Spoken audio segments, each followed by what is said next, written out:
Ahoj lidi, v tomhle videu vám ukážeme tu hru. Hraje můj kamarád a v téhle hře jde zabíjet zombíky a zachránit nějaké lidi před apokalypsou. Tady si jdeme vzít nějaké zbraně a už jde do boje.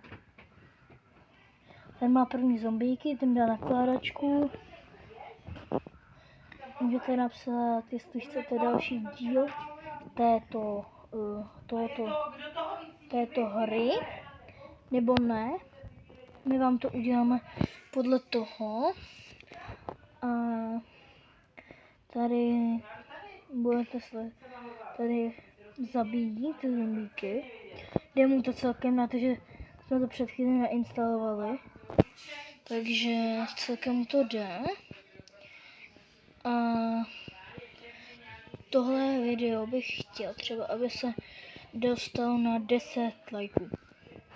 Ano, na 10 lajků. Můžete dát odběr podle vás. Nebudem říkat, jak ostatní youtubeři, dejte odběr. Je to na vás. Je to jenom na vás, jestli dáte odběr. Doufám, že se vám tohle video líbí. A můžete si koukat, jak mu jim dává nakládačky. Tam je nějaký možná lepší i zelený.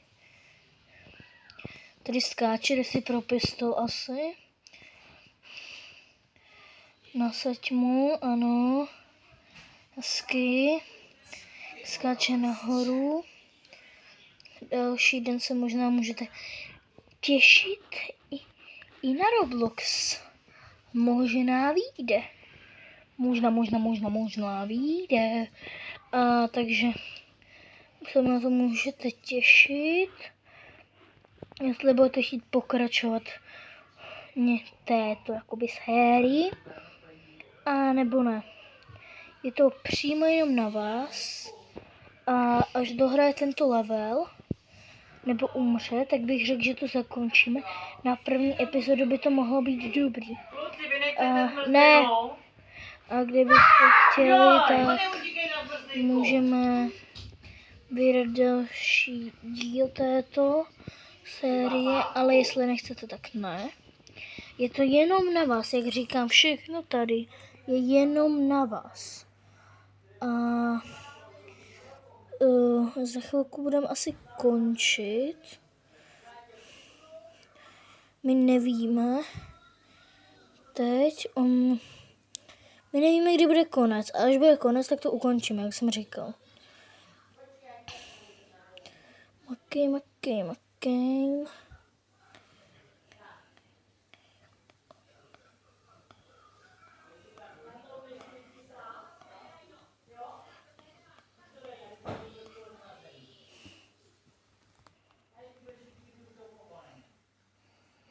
A kdybyste něco chtěli, já doufám, že se nám to bude líbit. A teď mi hromadu videí pomáhá jiný youtubeři, jakoby učím se, jsem začátečník a 4 měsíce jsem nic nevydal. 4 měsíce jsem nic nevydal, protože jsem na to zapomněl, nebo čas, chodil jsem do školy a teda jsem si rozhodl, že zavážu úplně na nový konec. Takže v těch minulých videích bylo něco pravda. Budem točit hry. Budu se tam objevovat. Ve videích i v reálných videích. Takže je to všechno dobrý. Za ním letí si biliarda zombíků. Takže nevím, co se stalo. Takže dohrál level. Takže uvidíme konec. Takže čau lidi, a pro tohle video je to všechno.